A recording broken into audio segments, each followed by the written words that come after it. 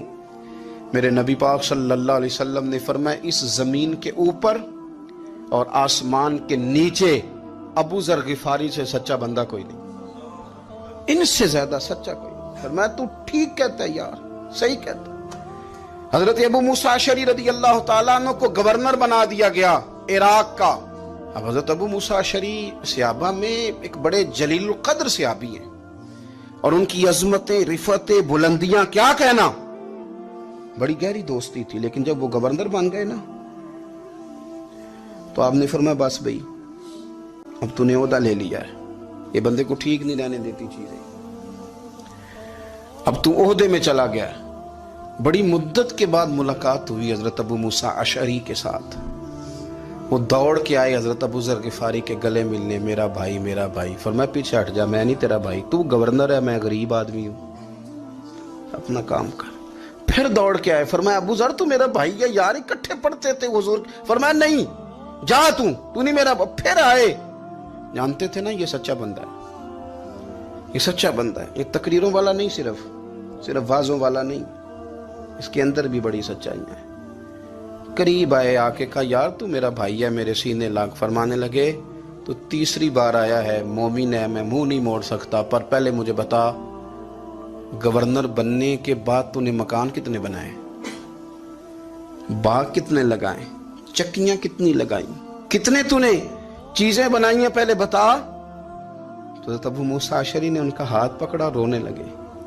کہنے لگے جس محبوب سے تو نے تربیت لی ہے میں بھی انہی کا نوکر ہوں, جن کپڑوں میں میں عراق گیا تھا میرے ہاتھ بھی وہی ہیں. یار کیا بات کرتا ہے تو, میرے وہی ہیں. مجھے بتا اگر یہ عہدے خدمت کے ہم نہیں لیں گے تو پھر کیا ظالموں کو دیں گے, غیروں کو دیں گے؟ نہ کر, کچھ نہیں بنایا. حضرت سیدنا ابو موسیٰ اشعری رضی اللہ تعالیٰ عنہ روئے, اور جب کہا نا کوئی شے نہیں میرے پاس, تو فرمایا اچھا چل آ جا, پھر سینے لگ جا, تو واقعی میرا بھائی ہے. پھر حضرت ابو ذر غفاری نے محبت فرمائی.